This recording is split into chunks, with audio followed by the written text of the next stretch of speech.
वाहिगुरु जी का खालसा वाहिगुरु जी की फतेह। गुरु दर ते हाजर गुरु सवारे खालसा जी, आप जी वडभागे हो जो 8वें पातशाह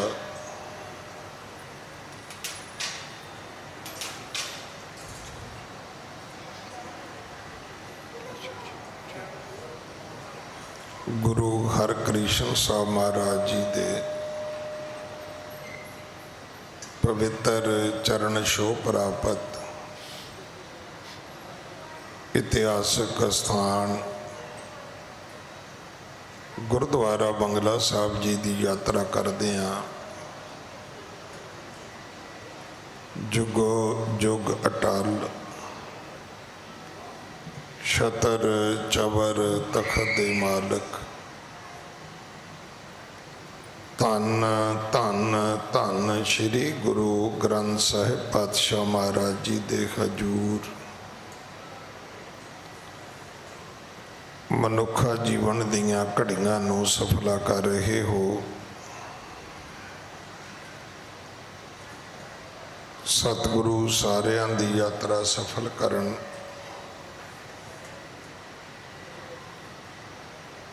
हुण समा है गुरु दरबार दे निजम अनुसार गुरु इतिहास दी चल रही लड़ीवार कथा दा अपनियां मन बिरतियां इकागर करो। रसना पवित्र कर दे एक बार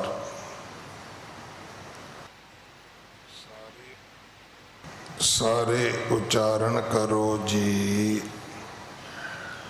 सतनाम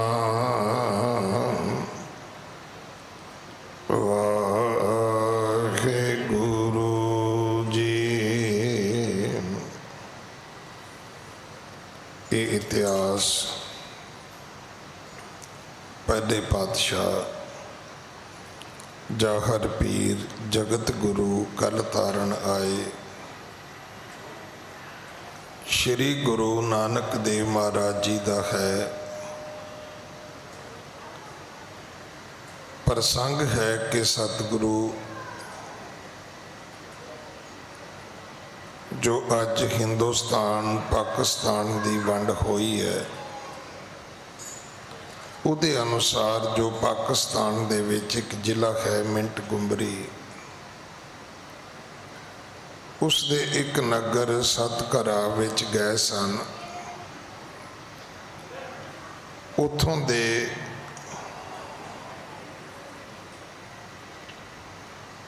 एक सेठ दी हट्टी विच गए जो अपना सिर नीवा करके अपने काम दे विच लगा होया है।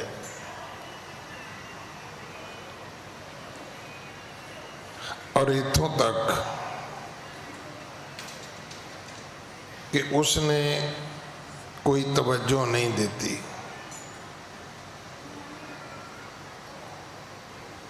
ना गुरु जी वल ना गुरु जी दे नाल आए सिखां वल। भाई मरदाना जी ने सोचा भी ये तो बड़ा अपनी मौज विच मस्ती विच सेठ है, कमाल है, दुनिया की परवाह कोई नहीं है,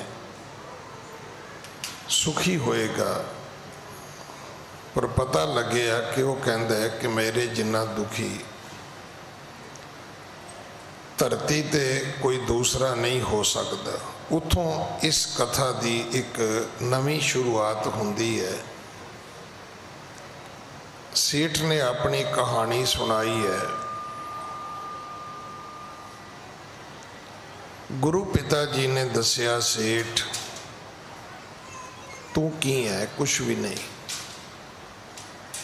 ਵੇਖ इस धरती ਦੇ ਉੱਪਰ ਕਿੱਡੇ ਕਿੱਡੇ ਵੱਡੇ ਲੋਕ ਆਏ ਨੇ ਜਿਨ੍ਹਾਂ ਦੇ ਵਿੱਚ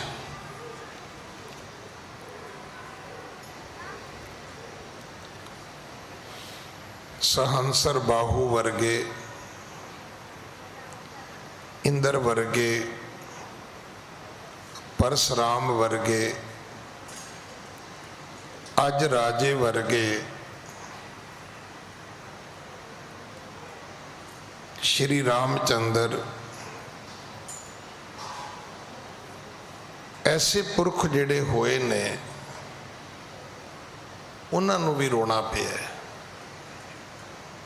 वो कदों रोए, किवें रोए, कित्थे रोए, ये 2 दिन तो आपां कथा सुन रहे हैं।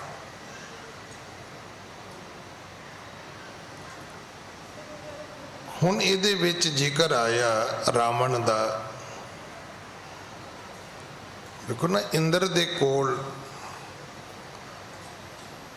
दुनिया दी बहुत सुंदर इस्त्री सी सच्ची, पर वो भी रोया।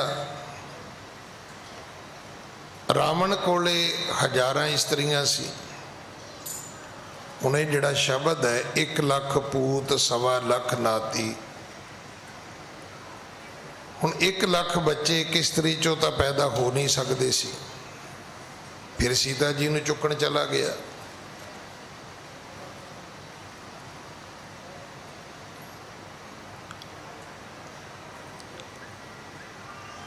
दैसर रोवे दैसर लंक गवाए, वो भी रोया जदों लंका गवाच गई। जिन सीता आंदी डौरू बाए, जिहड़ा सीता जी नूं चुक लियाया सी वो भी रोया। उस युग दा अवतार श्री रामचंद्र वो भी रोया।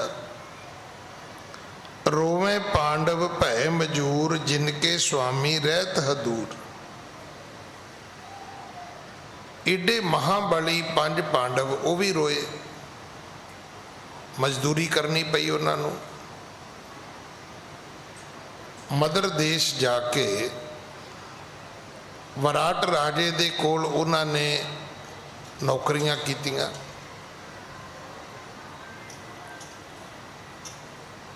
ये कौन सन? ये वो सन जिन्हां दे घर आके श्री कृष्ण जी रहंदे हुंदे सी। सो अज दी कथा ये है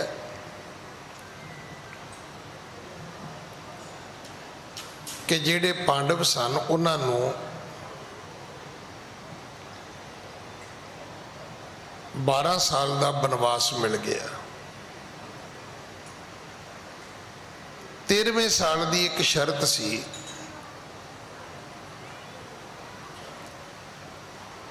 कि किसी नूं वो मिलने नहीं चाहिए, किसी नूं पता नहीं लगना चाहिए वो कित्थे ने। 12 साल जंगल विच घूमदे रहे। 13वें साल वो विराट राजे कोल पहुंच गए।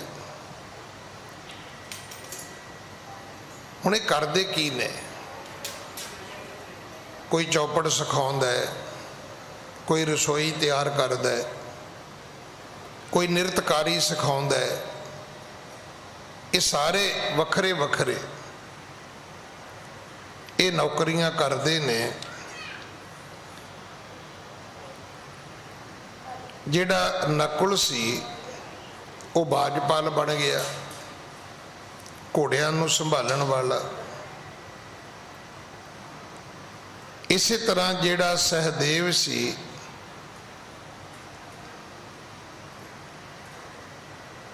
वो गौआं दे पालन वाला गोपाला बन गया। नकुल घोड़े सांभदा है, सहदेव गावां दी संभाल करदा है, अर्जुन नृतकारी सिखाउंदा है।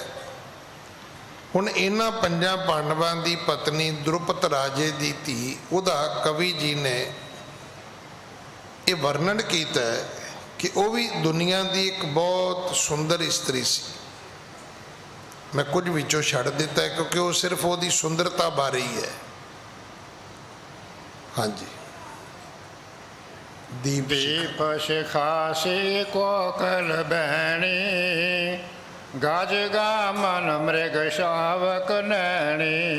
कवि जी लिखते ने वो दीवे दी लाट वर्गी सी, दीप शिखा सी। द्रौपदी दी जेड़ी बाणी सी वो मिठी सी, कोयल वर्गी सी। उन्हों गज गामन लिखे है। मृग शावक नैनी, ओदियां अखां मिर्ग वर्गियां मोटियां सन। हाँ जी। जमन परमणि नाभ गंभीरा, नखन बिलोकत लाजत हीरा।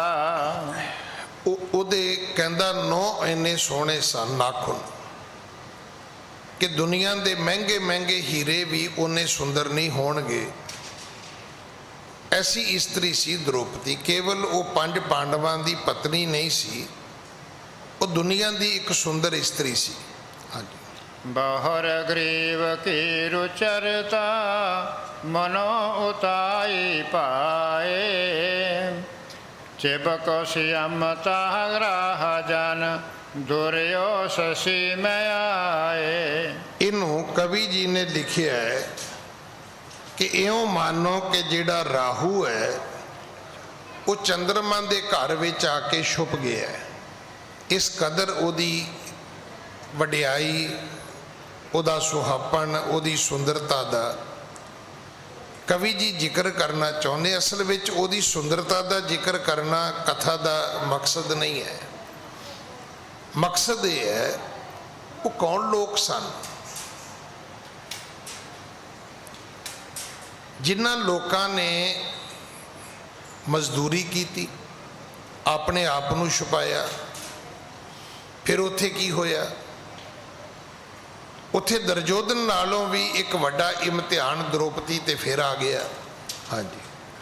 जेह आगे दासी बहुवत, सेव कर बंदे मुख जोत। ਇਹ ਉਹ द्रौपदी ਹੈ ਜਿਹਦੇ ਅੱਗੇ ਦਾਸੀਆਂ ਦੋ ਹੱਥ ਜੋੜ ਕੇ ਖਲੋਂਦੀਆਂ ਸੀ। ਇਹ ਉਹ द्रौपदी ਹੈ ਜਿਹਦੇ ਅੱਗੇ ਘਰ ਦੀਆਂ ਨੁਕਰਾਣੀਆਂ ਹੱਥ ਜੋੜ ਕੇ ਖਲੋਤੀਆਂ ਰਹਿੰਦੀਆਂ ਸੀ ਕਿ ਕੋਈ ਹੁਕਮ ਹੋਵੇ ਤਾਂ ਸਹੀ, ਕੋਈ ਆਦੇਸ਼ ਹੋਵੇ, ਕੋਈ ਆਗਿਆ ਹੋਵੇ। ਜਿਹਦੇ ਕੋਲ ਹਜ਼ਾਰਾਂ ਨੁਕਰਾਣੀਆਂ ਕੰਮ ਕਰਦੀਆਂ ਸੀ। ਹਾਂਜੀ। सो विराट नृप की राजधानी, बानस अंदरी बेख दुरानी।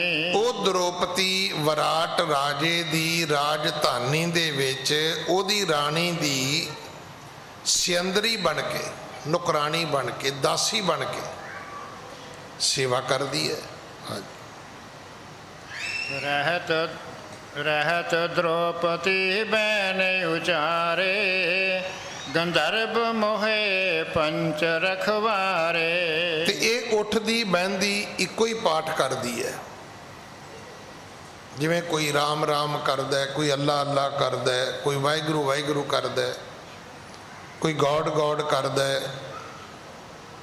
ਕੋਈ ਮਹਾਰਾਜ ਜੀ ਕਰਦਾ। ਜਿਵੇਂ ਜਿਵੇਂ ਕਿਸੇ ਦੀ ਕੋਈ ਆਸਥਾ ਹੈ। ਕਹਿੰਦੇ ਨੇ द्रौपदी ਦਾ ਨੇਮ ਇਹ ਸੀਗਾ ਕਿ ਰਹਿਤ द्रौपदी ਬੈਣ ਉਚਾਰੇ, ਗੰਧਰਵ ਮੋਹੇ ਪੰਚ ਰਖਵਾਰੇ। ਉਹ ਇੱਕੋ ਹੀ ਗੱਲ ਕਹਿੰਦੀ ਸੀ ਵੀ ਮੇਰੀ ਰਾਖੀ ਕਰਨ ਵਾਲੇ ਪੰਜ ਗੰਧਰਵ ਨੇ,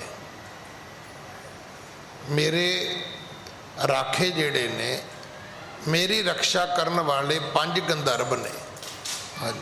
सबन सुनाए दीन आसुबानी, सेव करन रानी की ठानी। ਕਾਮ ਦ੍ਰਿਸ਼ਟ ਮੋਕੋ ਜੋ ਦੇਖੈ, ਉਹ ਕਹਿੰਦੀਆਂ ਹੋਣੀਆਂ ਉਹਦੀਆਂ ਰਾਣੀ ਦੀਆਂ ਨੁਕਰਾਣੀਆਂ ਵੀ ਹੈ ਤੇ ਅਸੀਂ ਵੀ ਨੁਕਰਾਣੀਆਂ, ਪਰ ਤੇਰੇ ਜਿੰਨੀ ਸੁੰਦਰ ਨੁਕਰਾਣੀ ਕੀ ਇੱਥੇ ਤੇ ਰਾਜੇ ਵਿਰਾਟ ਦੇ ਘਰ ਵਿੱਚ ਰਾਣੀ ਵੀ ਕੋਈ ਨਹੀਂ ਹੈ। ਤੇ ਇਹ ਅੱਗੋਂ ਕਹਿੰਦੀ ਸੀ ਵੀ ਜੇ ਕੋਈ ਮੈਨੂੰ ਭੈੜੀ ਅੱਖ ਨਾਲ ਵੇਖੇਗਾ ਤੇ ਪੰਜ ਗੰਧਰਵ ਨੇ ਮੇਰੇ ਰੱਖਣ ਵਾਲੇ, ਮਾਰ ਦੇਣਗੇ ਉਹ ਤਾਂ। ਜੇ ਕੋਈ ਮੈਨੂੰ ਮਾੜੀ ਨਜ਼ਰ ਨਾਲ ਤੱਕੇਗਾ ਤੇ ਉਹ ਤਾਂ ਉਸ ਨੂੰ ਖਤਮ ਕਰ ਦੇਣਗੇ, ਮਾਰ ਦੇਣਗੇ। ਹਾਂਜੀ। केतक दिवस जब रहत बिताए, छपे रहे किन जान न पाए। ਸਮਾਂ ਬੀਤਦਾ ਗਿਆ, ਯੁਧਿਸ਼ਟਰ ਵੀ ਛੁਪਿਆ ਹੋਇਆ ਹੈ, ਭੀਮ ਵੀ, ਅਰਜੁਨ ਵੀ, ਨਕੁਲ ਵੀ, ਸਹਿਦੇਵ ਵੀ, ਦ੍ਰੋਪਦੀ ਵੀ ਛੁਪੀ ਹੋਈ ਹੈ। ਛਿਆਂ ਦਾ ਕਿਸੇ ਨੂੰ ਕੋਈ ਭੇਦ ਨਹੀਂ ਹੈ। ਨਵੇਂ ਨੌਕਰ ਜ਼ਰੂਰ ਨੇ, ਬਾਕੀ ਕੋਈ ਕੁਝ ਵੀ ਨਹੀਂ ਜਾਣਦਾ।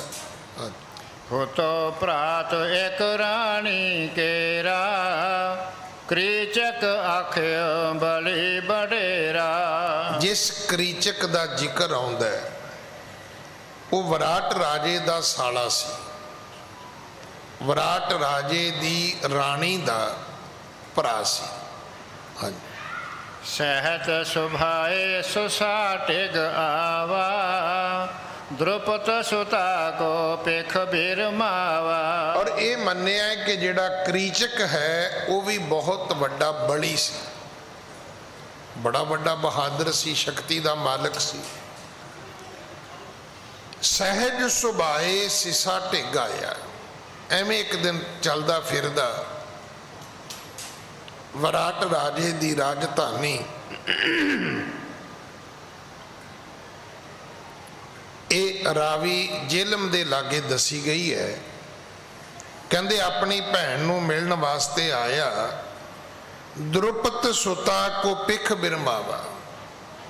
ਤੇ ਜਦੋਂ ਇਹਨੇ ਵੇਖਿਆ ਕਿ ਮੇਰੀ ਭੈਣ ਦੀਆਂ ਦਾਸੀਆਂ ਵਿੱਚ ਇਹ ਇੱਕ ਨਵੀਂ ਦਾਸੀ ਹੈ ਤਾਂ ਇਹ ਬੜੀ ਸੁੰਦਰ ਇਸਤਰੀ ਹੈ, ਕਹਿੰਦੇ ਇਹਦਾ ਮਨ ਜਿਹੜਾ ਸੀ ਉਹਦੇ ਵਿੱਚ ਪਾਪ ਆਇਆ। दासो सहंसर गज बाल जिस माही, प्रभुता मदते सुध बुध नाही। ਹੁਣ ਇਹ ਕਥਾ ਮੈਂ ਤਾਂ ਕੀਤੀ ਹੈ ਕਿਉਂਕਿ ਇਹ ਇੱਕ ਸ਼ਲੋਕ ਹੈ ਰਾਮਕਲੀ ਕੀ ਵਾਰ ਵਿੱਚ, ਗੁਰੂ ਨਾਨਕ ਸਾਹਿਬ ਦੀ ਬਾਣੀ ਹੈ। ਉਹਨਾਂ ਨੇ ਇਹ ਸਾਰੇ ਹਵਾਲੇ ਦਿੱਤੇ ਨੇ। ਹੁਣ ਕ੍ਰੀਚਕ ਕੌਣ ਹੈ? ਕ੍ਰੀਚਕ ਦਾ ਇੱਕ ਪੱਖ ਹੈ ਕਿ ਉਹ ਵਿਰਾਟ ਦਾ ਸਾਲਾ ਹੈ, ਦੂਜਾ ਪੱਖ ਕੀ ਹੈ ਕਿ 10 ਸਹੰਸਰ ਗਜ ਬਲ ਜਿਸ ਮਾਹੀ। ਉਹਦੇ ਵਿੱਚ ਕਹਿੰਦੇ ਨੇ 10,000 ਹਾਥੀਆਂ ਦੀ ਤਾਕਤ ਹੈ। ਏਡੀ ਵੱਡੀ ਸ਼ਕਤੀ ਦਾ ਮਾਲਕ ਸੀ, ਇੰਨੀ ਤਾਕਤ ਸੀ ਉਹਦੇ ਵਿੱਚ। ਹਾਂਜੀ। लखे बिलोचन जब रतनारे, मनो सुपट किन बान प्रहारे। ਕਹਿੰਦੇ ਨੇ ਕਿ ਜਦੋਂ ਇਹ ਦ੍ਰੋਪਦੀ ਨੂੰ ਵੇਖਦਾ ਹੈ, ਹੁਣ ਉਹਦੀ ਸੁੰਦਰਤਾ ਇਸੇ ਕਰਕੇ ਕਵੀ ਜੀ ਨੇ ਪਹਿਲਾਂ ਵਰਣਨ ਕੀਤੀ ਹੈ। ਇਹ ਜਿਹੜਾ ਕ੍ਰੀਚਕ ਸੀ, ਹੁਣ ਇਹਦੇ ਮਨ ਵਿੱਚ ਪਾਪ ਆ ਗਿਆ ਕਿ ਇਹ ਮੇਰੀ ਭੈਣ ਦੀ ਦਾਸੀ ਹੈ ਤੇ ਕਿਉਂ ਨਾ ਹੋਵੇ ਇਸ ਔਰਤ ਨੂੰ ਮੈਂ ਪ੍ਰਾਪਤ ਕਰਾਂ। ਹਾਂਜੀ। लखे बिलोचन जब रतनारे, मनो सुपट किन बान प्रहारे। मदन उदद हुए मगन अधीरो, पहुँचे क्यों विवेक जो तीरो। ਇਹ ਭਾਵੇਂ ਕਿੰਨਾ ਵੱਡਾ ਸ਼ਕਤੀਸ਼ਾਲੀ ਇਨਸਾਨ ਸੀ, ਪਰ ਇਹ ਆਪਣੇ ਆਪ ਨੂੰ ਸੰਭਾਲ ਨਹੀਂ ਸਕਿਆ। ਹਾਂਜੀ। कायल ज्यों तेह छिन तरफावा, कामा तुर हुए बचन यलावा। ਅਖੀਰ ਇਸ ਨੇ ਦ੍ਰੋਪਦੀ ਨੂੰ ਆਪਣੇ ਕੋਲ ਬੁਲਾਇਆ। ਹੁਣ ਰਾਣੀ ਦਾ ਭਰਾ ਹੈ, ਰਾਣੀ ਦੇ ਘਰ ਵਿੱਚ ਆਇਆ ਹੈ, ਹੁਣ ਘਰ ਦੀ ਨੁਕਰਾਨੀ ਨੂੰ ਬੁਲਾਏਗਾ ਤੇ ਉਹ ਤਾਂ ਬੋਲੇਗੀ। ਇਹਨੇ ਦ੍ਰੋਪਦੀ ਨੂੰ ਆਪਣੇ ਕੋਲ ਬੁਲਾ ਕੇ ਆਖਿਆ, ਹਾਂਜੀ, हे दासी तू लागत प्यारी, ਮਿਲੋ ਆਨ ਮੁਰ ਅੰਗ ਸਿੰਗਾਰੀ। ਕਹਿਣ ਲੱਗਾ ਕਿ ਮੈਂ ਤੈਨੂੰ ਪ੍ਰਾਪਤ ਕਰਨਾ ਚਾਹੁੰਦਾ। ਹਾਂਜੀ। ਬਦਨ ਬਿਲੋ ਕਹਿ ਮਦਨ ਵਿਸਾਲਾ, ਜਾਗਿਓ ਹਿਰਦੈ ਕੇਲ ਕਰ ਬਾਲਾ। ਕਿ ਮੈਂ ਤੈਨੂੰ ਵੇਖਿਆ, ਤੂੰ ਮੈਨੂੰ ਸੁੰਦਰ ਨਜ਼ਰ ਆਈ ਹੈ। ਹਾਂਜੀ। द्रुपता सुत सुन कहत भी, ਗੰਧਰਵ ਮਮ ਰਖਵਾਰ। ਅੱਗੋਂ ਦ੍ਰੋਪਦੀ ਨੇ ਕਿਹਾ ਵੀ ਵੇਖ, ਤੂੰ ਮੇਰੀ ਮਹਾਰਾਣੀ ਦਾ ਭਰਾ ਹੈ, ਤੂੰ ਘਰ ਵਿੱਚ ਆਇਆ, ਮੈਂ ਦਾਸੀ ਹਾਂ, ਮੇਰਾ ਸੇਵਾ ਕਰਨਾ ਧਰਮ ਹੈ। ਪਰ ਜਿਸ ਤਰ੍ਹਾਂ ਦੀ ਪਾਪ ਦੀ ਗੱਲ ਤੁਸੀਂ ਕੀਤੀ ਹੈ, ਇਹ ਯੋਗ ਨਹੀਂ ਹੈ, ਕਿਉਂਕਿ ਮੇਰੀ ਰਾਖੀ ਕਰਨ ਵਾਲੇ 5 ਗੰਧਰਵ ਨੇ। ਇਹਨੇ ਕ੍ਰੀਚਕ ਨੂੰ ਵੀ ਕਹਿ ਦਿੱਤਾ। ਹਾਂਜੀ। ਕਾਮ ਦ੍ਰਿਸ਼ਟ ਜੇ ਦੇਖਹੀ, ਕਰੇ ਸੇ ਤੋਰ ਸ਼ਿੰਗਾਰ। ਕੋਈ ਵੀ ਵਿਅਕਤੀ ਮੇਰੇ ਵੱਲ ਇਸ ਤਰ੍ਹਾਂ ਵੇਖੇਗਾ ਜਾਂ ਮੇਰੇ ਨਾਲ ਇਸ ਤਰ੍ਹਾਂ ਬੋਲੇਗਾ, ਉਹ ਉਸ ਵਿਅਕਤੀ ਨੂੰ ਤੋੜ ਦੇਣਗੇ। ਤੋੜਨ ਦਾ ਅਰਥ ਹੁੰਦਾ ਜਿਵੇਂ ਆਪਾਂ ਕਹਿ ਦਈਏ ਵੀ ਲੱਤਾਂ ਬਾਹਾਂ ਤੋੜ ਕੇ ਮਾਰ ਦੇਣਗੇ। ਦ੍ਰੋਪਦੀ ਨੇ ਕ੍ਰੀਚਕ ਨੂੰ ਕਿਹਾ ਕਿ ਤੇਰੀ ਹਿੰਮਤ ਕਿੱਦਾਂ ਪਈ ਵੀ ਤੂੰ ਮੈਨੂੰ ਇਸ ਤਰ੍ਹਾਂ ਬੋਲੇਗਾ। ਹਾਂਜੀ। ਮਦਨ ਮੰਦ ਹੋਏ ਕਛੂ ਨ ਮਾਨਾ, ਦੌਰਿਓ ਗਹਿਨ ਪਾਨ ਮੈਂ ਪਾਨਾ। ਇੰਨੀ ਗੱਲ ਸੁਣ ਕੇ ਇਹਨੇ ਉੱਠ ਕੇ ਦ੍ਰੋਪਦੀ ਨੂੰ ਪਕੜਨ ਦਾ ਯਤਨ ਕੀਤਾ ਕਿ ਮੈਂ ਉਹਦਾ ਹੱਥ ਫੜ ਲਵਾਂ ਜਾਂ ਮੈਂ ਉਹਦੀ ਬਾਹ ਫੜ ਲਵਾਂ।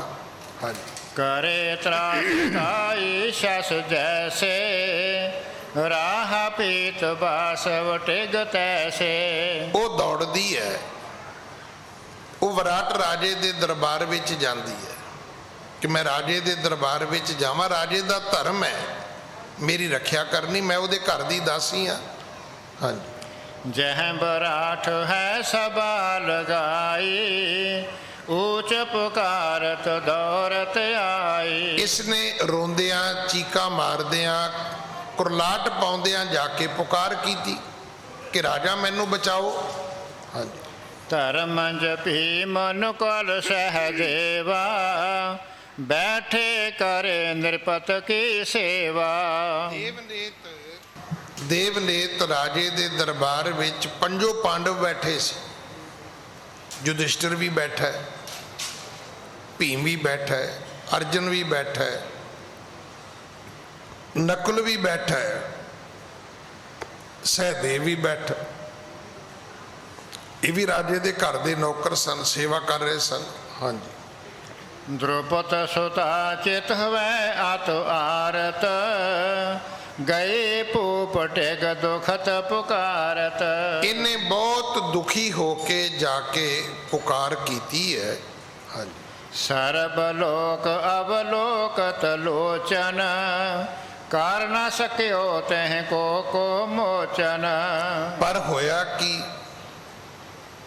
ਕਿਸੇ ਨੇ ਨਾ ਤਾਂ ਕ੍ਰੀਚਕ ਨੂੰ ਝਿੜਕਿਆ ਤੇ ਨਾ ਵਿਰਾਟ ਰਾਜੇ ਦੀ ਹਿੰਮਤ ਪਈ ਕਿ ਉਹ ਕਵੇ ਵੀ ਖਬਰਦਾਰ, ਤੇਰੀ ਕੀ ਹਿੰਮਤ ਹੈ, ਤੂੰ ਕੌਣ ਹੈ ਬਈ, ਇਹ ਕਿਹੜਾ ਧਰਮ ਹੈ, ਇਸ ਤਰ੍ਹਾਂ ਦੀ ਆਗਿਆ ਤੈਨੂੰ ਕਿਸ ਨੇ ਦਿੱਤੀ ਹੈ। ਪਰ ਕੋਈ ਵੀ ਨਹੀਂ ਬੋਲਿਆ, ਕਿਸੇ ਨੇ ਕੋਈ ਦ੍ਰੋਪਦੀ ਦਾ ਪੱਖ ਨਹੀਂ ਪੂਰਿਆ, ਮਦਦ ਨਹੀਂ ਕੀਤੀ। ਹਾਂਜੀ। ਕ੍ਰੀਚਤ ਤਾਇਓ ਸੰਗ ਤੇ, ਪਕਰੇ ਸਭਾ ਮੰਝਾਰ। ਮਹਾਬਲੀ ਤੇ ਜਾਨ ਕੇ, ਨਿਰਪਤ ਨ ਕੀਏ ਹਟਕਾਰ। ਅਖੀਰ ਵਿਰਾਟ ਰਾਜੇ ਦੀ ਸਭਾ ਦੇ ਵਿੱਚ ਕ੍ਰੀਚਕ ਨੇ ਜਾ ਕੇ ਦ੍ਰੋਪਦੀ ਦੀ ਬਾਹ ਪਕੜ ਲਈ। ਕੋਈ ਨਹੀਂ ਬੋਲਿਆ, ਨਾ ਪਾਂਡਵ ਬੋਲੇ ਨਾ ਵਿਰਾਟ ਬੋਲਿਆ। ਵਿਰਾਟ ਡਰ ਗਿਆ ਵੀ ਇਹਦੇ ਵਿੱਚ 1000 ਹਾਥੀਆਂ ਦੀ ਤਾਕਤ ਹੈ, ਇਹ ਤਾਂ ਮੈਨੂੰ ਵੀ ਮਾਰ ਦੇਗਾ।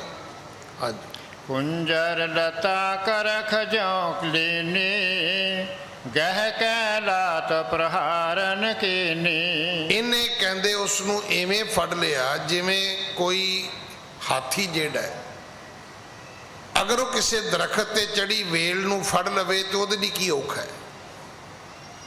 ਇੱਕ ਬੰਦਾ ਹੈ ਜਿਹਦੇ ਵਿੱਚ 1000 ਹਾਥੀਆਂ ਦੀ ਤਾਕਤ ਹੈ। ਉਸਨੇ ਜਾ ਕੇ ਇਸਤਰੀ ਦ੍ਰੋਪਦੀ ਨੂੰ ਇਦਾਂ ਪਕੜਿਆ ਹੈ, ਭੀਮ ਬਿਲੋਕਤ ਰਿਸ ਔਰ ਭਰਾ, ਅਰਨ ਬਿਲੋਕਤ ਆਨਨ ਕਰਾ। 5 ਪਾਂਡਵਾਂ ਦੇ ਵਿੱਚੋਂ ਭੀਮ ਨੇ ਆਪਣੀਆਂ ਅੱਖਾਂ ਲਾਲ ਕੀਤੀਆਂ ਤੇ ਯੁਧਿਸ਼ਟਰ ਨੇ ਵੇਖ ਲਿਆ ਕਿ ਜੇ ਭੀਮ ਨੂੰ ਗੁੱਸਾ ਆ ਗਿਆ ਵੀ ਇਹ ਤਾਂ ਹੁਣੇ ਕ੍ਰੀਚਕ ਨੂੰ ਇੱਥੇ ਖਿਲਾਰ ਦੇ ਗਏ ਤਾਂ ਹਾਂਜੀ। ਧਰਮ ਜਬਰ ਜਿਉ ਨੈਣਨ ਸੈਨਾ, ਪ੍ਰਗਟ ਹੋਣ ਡਰ ਬੋਲ ਨ ਬੈਣਾ। ਯੁਧਿਸ਼ਟਰ ਨੇ ਆਖਿਆ ਭੀਮ ਨਾ ਗਲਤੀ ਨਾ ਕਰੀ, ਇਸ਼ਾਰਾ ਕੀਤਾ ਅੱਖਾਂ ਨਾਲ, ਸਾਡਾ ਪਾਜ ਉਗੜ ਜਾਏਗਾ, ਲੋਕਾਂ ਨੂੰ ਪਤਾ ਲੱਗ ਜਾਏਗਾ ਵੀ ਇਹ ਤੇ ਪਾਂਡਵ ਨੇ, ਪਰ ਅਸੀਂ ਤੇ ਆਪਣੀ ਪਹਿਚਾਣ ਜਿਹੜੀ ਹੈ ਉਹ ਛੁਪਾਈ ਹੋਈ ਹੈ, ਅਸੀਂ ਤੇ ਲੁਕ ਕੇ ਆਪਣਾ ਸਮਾਂ ਪਾਸ ਕਰ ਰਹੇ ਹਾਂ। ਹਾਂਜੀ। ਮਹਾਬਲੀ ਬੈਠੇ ਪਤ ਪਾਸੋ, ਤਹ ਤੇ ਗਹਿਲੇ ਚੱਲਾ ਆਵਾਸੋ। ਉੱਥੋਂ ਕ੍ਰੀਚਕ ਨੇ ਦ੍ਰੋਪਦੀ ਨੂੰ ਪਕੜਿਆ ਤੇ ਵਿਰਾਟ ਰਾਜੇ ਦੀ ਸਭਾ ਤੋਂ ਲੈ ਤੁਰਿਆ। ਹਾਂਜੀ। ਰੋਏ ਪਾਂਡਵ ਮਿਲ ਤੇ ਥਾਏ, ਹੋਨਹਾਰ ਨੇ ਟਲੈ ਟਲਾਈ। ਹੁਣ ਇੱਥੇ ਉਹ ਪੰਕਤੀ ਪੂਰੀ ਹੋ ਗਈ ਕਿ ਜਿਹੜੇ ਪਾਂਡਵ ਸੀ ਉਹ ਵੀ ਰੋਏ। ਕਦੋਂ ਰੋਏ? ਜਦੋਂ ਉਹਨਾਂ ਨੇ ਮਜ਼ਦੂਰੀ ਕੀਤੀ। ਸ਼੍ਰੀ ਰਾਮਚੰਦਰ ਕਦੋਂ ਰੋਏ? ਜਦੋਂ ਸੀਤਾ ਤੇ ਲਕਸ਼ਮਣ ਜੀ ਵਿਛੜ ਗਏ। ਪਰਸ਼ੁਰਾਮ ਕਦੋਂ ਰੋਇਆ? ਜਦੋਂ ਜੰਗ ਹਾਰ ਗਿਆ। ਸਹੰਸਰ ਬਾਹੂ ਕਦੋਂ ਰੋਇਆ? ਜਦੋਂ ਉਹਨੇ ਜਿਹੜਾ ਜਮਦਗਨਾ ਰਿਸ਼ੀ ਸੀ ਉਹਨੂੰ ਮਾਰ ਦਿੱਤਾ। ਤੇ ਜਦੋਂ ਪਰਸ਼ੁਰਾਮ ਨੇ ਉਹਦੀਆਂ 1000 ਬਾਹਾਂ ਵੱਢੀਆਂ ਤੇ ਉਹ ਵੀ ਰੋਇਆ ਵੀ ਮੈਂ ਕੀ ਖੱਟਿਆ। ਹੁਣ ਜਦੋਂ ਇਹਨਾਂ ਦੇ ਸਾਰੇ ਆਪਾਂ ਕਾਰਨ ਸੁਣੇ ਨੇ, ਕਾਰਨ ਬੜੇ ਛੋਟੇ ਨੇ, ਸਜ਼ਾਵਾਂ ਫਲ ਜਿਹੜੇ ਨੇ ਉਹ ਬੜੇ ਬੜੇ ਵੱਡੇ ਆਏ ਨੇ। ਹਾਂਜੀ। ਅਦਕ ਦੁਖੀ ਹੋਏ ਮਨ ਮਾਹੀ, ਬਿਨਾ ਗਿਆਨ ਕਹਿ ਕਬ ਸੁਖ ਨਾਹੀ। ਬੜੇ ਦੁਖੀ ਹੋਏ, ਪਰ ਦੁਖੀ ਕਿਉਂ ਹੋਏ? ਗਿਆਨ ਤੋਂ ਬਿਨਾ। ਹੁਣ ਜੇ ਕਿਤੇ ਵਿਰਾਟ ਰਾਜੇ ਨੂੰ ਪਤਾ ਲੱਗ ਜਾਏ ਵੀ ਇਹ ਤੇ ਪਾਂਡਵ ਨੇ, ਇਹ ਤੇ ਪੰਜੇ ਭਰਾ ਇੱਕ ਤੋਂ ਇੱਕ ਬਲੀ ਨੇ, ਇਹ ਤਾਂ ਕ੍ਰੀਚਕ ਦੀਆਂ ਹੱਡੀਆਂ ਤੋੜ ਦੇਣਗੇ। ਜਾਂ ਕ੍ਰੀਚਕ ਨੂੰ ਹੀ ਪਤਾ ਲੱਗ ਜਾਂਦਾ ਵੀ ਇਹ ਤੇ ਦ੍ਰੋਪਦੀ ਹੈ, ਤੇ ਕ੍ਰੀਚਕ ਨੇ ਉਹਨੂੰ ਮੱਥਾ ਟੇਕਣਾ ਸੀ, ਮਾਂ ਕਹਿ ਕੇ ਛੁੱਟਣਾ ਸੀ ਉਹਨੇ। ਉਹਦੀ ਕੀ ਹਿੰਮਤ ਸੀਗੀ? ਕੋਈ ਏਡੀ ਵੱਡੀ ਮਹਾਨ ਇਸਤਰੀ ਜਿਹੜੀ ਹੈ ਉਹਦੇ ਪ੍ਰਤੀ ਆਪਣੇ ਮਨ ਵਿੱਚ ਪਾਪ ਲੈ ਕੇ ਆਉਂਦਾ। ਪਰ ਇਹ ਸਾਰਾ ਕੁਝ ਅਗਿਆਨਤਾ ਕਰਕੇ ਹੋਇਆ। ਕਿਸੇ ਨੂੰ ਵੀ ਨਹੀਂ ਪਤਾ ਵੀ ਇਹ 5 ਪਾਂਡਵ ਨੇ ਤੇ ਇਹ 5 ਪਾਂਡਵਾਂ ਦੀ ਪਤਨੀ ਇਹ ਦ੍ਰੋਪਦੀ ਹੈ, ਇਹ ਦ੍ਰੁਪਦ ਰਾਜੇ ਦੀ ਧੀ ਹੈ। ਕ੍ਰੀਚਕ ਨੇ ਸੋਚਿਆ ਵੀ ਇਹ ਤੇ ਮੇਰੀ ਭੈਣ ਦੀ ਨੁਕਰਾਨੀ ਹੈ। ਹਾਂਜੀ। ਇਹ ਪ੍ਰਸੰਗ ਪੂਰਨ ਕਹੋ, ਸੁਣੋ ਸੰਤ ਇਤਿਹਾਸ। ਦ੍ਰੁਪਦ ਸੁਤਾ ਦੁਖ ਆਤੁਰੀ, ਕਹਿਤ ਨ੍ਰਿਪਤ ਕੇ ਪਾਸ। ਕਵੀ ਜੀ ਕਹਿੰਦੇ ਇਸ ਕਥਾ ਨੂੰ ਪੂਰਾ ਸੁਣ ਲੈਣਾ। ਜਦੋਂ ਕ੍ਰੀਚਕ ਨੇ ਦ੍ਰੋਪਦੀ ਨੂੰ ਪਕੜ ਲਿਆ, ਦ੍ਰੋਪਦੀ ਨੇ ਪੁਕਾਰ ਕੀਤੀ, ਰਾਜੇ ਨੇ ਉਹਦੀ ਬਾਂਹ ਹੀ ਨਹੀਂ ਫੜੀ। ਰਾਜੇ ਦਾ ਧਰਮ ਬਣਦਾ ਸੀ, ਰਾਜਾ ਆਪਣੀ ਤਲਵਾਰ ਕੱਢਦਾ, ਭਾਵੇਂ ਉਹਨੂੰ ਕ੍ਰੀਚਕ ਦੇ 2 ਟੁਕੜੇ ਕਰਨੇ ਪੈਂਦੇ, ਕਰ ਦੇਣੇ ਚਾਹੀਦੇ ਸੀ। ਰਾਜੇ ਦਾ ਜਿਹੜਾ ਧਰਮ ਹੈ ਨਾ, ਪਿੱਛੇ ਆਪਾਂ ਕਥਾ ਜਦੋਂ ਸੁਣੀ ਹੈ ਕਿ ਗੁਰੂ ਨਾਨਕ ਦੇ ਪਿਤਾ ਮਹਾਰਾਜ ਨੂੰ ਰਾਜੇ ਨੇ ਪੁੱਛਿਆ, ਕਹਿਣ ਲੱਗਾ ਜੀ ਮੈਨੂੰ ਕੀ ਸੇਵਾ ਹੈ? ਸਤਿਗੁਰੂ ਕਹਿੰਦੇ ਨਿਆਂ ਕਰਨਾ ਹੈ। ਰਾਜੇ ਤੋਂ ਹੋਰ ਕੁਛ ਨਹੀਂ ਚਾਹੀਦਾ। ਅੱਜ ਤੁਸੀਂ ਵੇਖ ਲਓ, ਆ ਕਿਸਾਨ ਬੈਠੇ ਨੇ ਬਾਰਡਰਾਂ ਤੇ, ਉਹ ਕੀ ਮੰਗਦੇ ਨੇ? ਕੁਝ ਵੀ ਨਹੀਂ। ਉਹ ਕਹਿੰਦੇ ਨਿਆਂ ਕਰੋ। ਇਹ ਤਾਂ ਨਹੀਂ ਨਾ ਵੀ ਅਦਾਨੀ ਨੂੰ ਇਹ ਦੇ ਦਿਓ, ਅੰਬਾਨੀ ਨੂੰ ਇਹ ਦੇ ਦਿਓ, ਵੀ ਅਸੀਂ ਗਰੀਬ ਜ਼ਿਮੀਂਦਾਰ ਹਾਂ, ਥੋੜਾ ਜਿਹਾ ਸਾਨੂੰ ਵੀ ਦੇ ਦਿਓ। ਉਹ ਤੇ MSP ਮੰਗਦੇ, ਬਾਕੀ ਤਾਂ ਕੁਝ ਨਹੀਂ ਮੰਗਦੇ। ਉਹ ਤੇ ਕਹਿੰਦੇ ਜਿਹੜੇ ਤੁਸੀਂ ਨਵੇਂ ਕਾਨੂੰਨ ਬਣਾਏ ਨੇ ਸਾਨੂੰ ਨਹੀਂ ਚਾਹੀਦੇ, ਉਹ ਛੱਡ ਦਿਓ। ਹਾਂ, ਇੱਕ ਚੀਜ਼ ਦੀ ਗਰੰਟੀ ਦੇ ਦਿਓ ਕਿ ਜਿਹੜੀ ਅਸੀਂ ਖੇਤੀਬਾੜੀ ਕਰਾਂਗੇ ਉਹਦਾ ਮਿਨੀਮਮ ਜਿਹੜਾ ਹੈ ਉਹ ਰੇਟ ਜਿਹੜਾ ਹੈ ਉਹਦਾ ਪ੍ਰਾਈਸ ਜਿਹੜਾ ਹੈ ਉਹ ਫਿਕਸ ਕਰ ਦਿਓ ਵੀ ਘੱਟੋ ਘੱਟ ਮੈਂ ਕਣਕ ਬੀਜੀ ਮੈਨੂੰ ਪਤਾ ਤੇ ਹੋਵੇ ਵੀ ਇਹ 2000 ਰੁਪਏ ਨੂੰ ਵਿਕੇਗੀ, ਜੇ 40 ਮਣ ਹੋਏਗੀ ਤੇ ਘੱਟੋ ਘੱਟ 32,000 ਰੁਪਇਆ ਮੇਰੇ ਘਰ ਆਏਗਾ। ਤੇ ਮੈਨੂੰ ਪਤਾ ਹੋਣਾ ਚਾਹੀਦਾ 32,000 ਦੇ ਵਿੱਚੋਂ ਪਾਣੀ ਦਾ ਖਰਚਾ ਕਿੰਨਾ ਹੈ, ਗੋਡੀ ਦਾ ਖਰਚਾ ਕਿੰਨਾ ਹੈ, ਖਾਦ ਦਾ ਖਰਚਾ ਕਿੰਨਾ ਹੈ, ਉਹਦੀ ਕਟਾਈ ਦਾ ਖਰਚਾ ਕਿੰਨਾ ਹੈ, ਕਢਾਈ ਦਾ ਖਰਚਾ ਕਿੰਨਾ ਹੈ, ਉਹਦੀ ਢੋਆ ਢਵਾਈ ਦਾ ਖਰਚਾ ਕਿੰਨਾ ਹੈ, ਉਹਦੀ ਰਾਖੀ ਦਾ ਖਰਚਾ ਕਿੰਨਾ ਹੈ। ਤੇ ਮੈਂ ਵੇਖਾਂ ਮੈਨੂੰ 32,000 ਤੋਂ ਕੁਝ ਬਚਦਾ ਵੀ ਹੈ ਕਿ ਨਹੀਂ ਬਚਦਾ। ਪਰ ਹਾਲਾਤ ਇਹ ਨੇ ਅੱਜ ਮੰਡੀ ਜਾਓ ਤੇ ਇਹ ਵੀ ਨਹੀਂ ਪਤਾ ਵੀ 32,000 ਵਾਲੀ 3200 ਚ ਵੀ ਵਿਕੇਗੀ ਕਿ ਨਹੀਂ ਵਿਕੇਗੀ। ਆ ਜਿਹੜੇ ਅੱਜ ਸ਼ਹਿਰਾਂ 'ਚ ਲੋਕ ਬੈਠੇ ਸੋਚਦੇ ਨੇ ਨਾ ਵੀ ਕਿਸਾਨ ਬੇਵਕੂਫ ਨੇ, ਇਹਨਾਂ ਨੂੰ ਪਤਾ ਨਹੀਂ ਹੈ ਤੁਹਾਨੂੰ ਆਮ ਰੋਟੀ ਬ੍ਰੈਡ ਦੇ ਰੇਟ ਤੇ ਮਿਲਣੀ ਹੈ। ਆਪ ਜੀ ਨੂੰ ਪਤਾ ਦੁੱਧ ਦਾ ਰੇਟ ਕੀ ਹੈ? ਅੱਜ ਵੀ ਦੁੱਧ 40, 50, 60 ਰੁਪਏ ਕਿੰਨਾ ਕਿਲੋ। ਪਰ ਹਲਦੀਰਾਮ ਨੂੰ ਪੁੱਛੋ ਜਾ ਕੇ ਦੁੱਧ ਦਾ ਕੀ ਰੇਟ ਹੈ। ਉਹਨੇ ਇੱਕ ਛੋਟਾ ਜਿਹਾ ਕੱਪ ਦਿੰਦਾ ਹੈ 80 ਰੁਪਈਆਂ ਦਾ, ਤੇ ਮੈਨੂੰ ਨਹੀਂ ਲੱਗਦਾ ਵੀ 80 ਗ੍ਰਾਮ ਦੁੱਧ ਹੋਏਗਾ ਉਹਦੇ 'ਚ। ਉਹ ਜੀ ਇਹ ਕੇਸਰ ਬਦਾਮ ਵਾਲਾ ਦੁੱਧ ਹੈ ਜੀ। ਹੁਣ ਉਹ 80 ਰੁਪਈਆਂ ਦਾ 100 ਗ੍ਰਾਮ ਦੁੱਧ, ਹੁਣ ਦੁੱਧ ਦਾ ਰੇਟ ਕੀ ਹੋ ਗਿਆ? ਦੁੱਧ ਦਾ ਰੇਟ ਹੋ ਗਿਆ 800 ਰੁਪਈਆ। 60 ਰੁਪਏ ਵੇਚ ਕੇ 800 ਰੁਪਏ ਪੀਓਗੇ ਤੁਸੀਂ। ਆ ਜਿਹੜੇ ਅੱਜ ਕਹਿੰਦੇ ਨੇ ਨਾ ਵੀ ਇਹ ਤਾਂ ਕਿਸਾਨ ਤਾਂ ਪਾਗਲ ਨੇ ਜੀ, ਤੁਹਾਨੂੰ ਉਦੋਂ ਪਤਾ ਲੱਗੇਗਾ ਜਿੱਦਣ ਤੁਸੀਂ ਤੰਦੂਰ ਤੋਂ ਰੋਟੀ ਵੀ ਜਿਹੜੀ ਹੈ ਨਾ ਉਹ ਜਦੋਂ ਲੈਣ ਜਾਓਗੇ ਤੇ ਤੁਹਾਨੂੰ 25, 30, 40 ਰੁਪਏ ਦੀ ਇੱਕ ਰੋਟੀ ਮਿਲੇਗੀ। ਕਿਉਂਕਿ ਫਿਰ ਜਦੋਂ ਅਗਲੇ ਨੇ ਕਣਕ ਚੁੱਕ ਲਈ, ਖਰੀਦਣਗੇ ਆਪਣੀ ਮਰਜ਼ੀ ਨਾਲ, ਵੇਚਣਗੇ ਆਪਣੀ ਮਰਜ਼ੀ ਨਾਲ। ਹੁਣ ਤੇ ਸਰਕਾਰੀ ਰੇਟ ਹੈ ਕਿ 2000 ਦੀ ਤੁਸੀਂ ਖਰੀਦੀ ਹੈ, ਵੱਧ ਤੋਂ ਵੱਧ ਕੀ ਕਰੋਗੇ? 4000 ਦੇ ਆਟਾ ਵੇਚ ਲੋਗੇ, 5000 ਦਾ ਆਟਾ ਵੇਚ ਲੋਗੇ। ਇਹ ਕੁਆਂਟਲ ਦਾ ਰੇਟ ਕੀ ਕਰੋਗੇ? ਤੋ ਰਾਜੇ ਦਾ ਜਿਹੜਾ ਧਰਮ ਉਹ ਨਿਆਂ ਕਰਨਾ ਹੈ। ਦ੍ਰੋਪਦੀ ਬੋਲੀ, ਇੱਥੇ ਗੱਲ ਮੁੱਕੀ ਨਹੀਂ ਹੈ ਕਿ ਵਿਰਾਟ ਨੇ ਕੁਝ ਨਹੀਂ ਕੀਤਾ। ਵਿਰਾਟ ਨੇ ਕੀਤਾ ਜਾਂ ਨਹੀਂ ਕੀਤਾ, ਫਿਰ ਦ੍ਰੋਪਦੀ ਨੇ ਛੱਡਿਆ ਕੁਝ ਨਹੀਂ ਹੈ, ਉਹ ਬੋਲੀ ਹੈ ਫਿਰ। ਹਾਂਜੀ। ਤ੍ਰਿਗ ਭੂਪਤ ਤੂੰ ਵੱਡੋ ਕੁਧਰਮੀ, ਲਖੀ ਸਭਾ ਸਭ ਤੋਰ ਕੁਕਰਮੀ। ਦ੍ਰੋਪਦੀ ਕਹਿਣ ਲੱਗੀ ਵਿਰਾਟ ਮੈਂ ਇੱਕ ਦਾਸੀ ਹਾਂ ਤੇਰੇ ਦਰਬਾਰ ਵਿੱਚ, ਪਰ ਧਿਰਕਾਰ ਹੈ ਤੇਰੀ ਸਭਾ ਨੂੰ ਤੇ ਲਾਹਨਤ ਹੈ ਤੇਰੇ ਰਾਜੇ ਬਣਨ ਨੂੰ।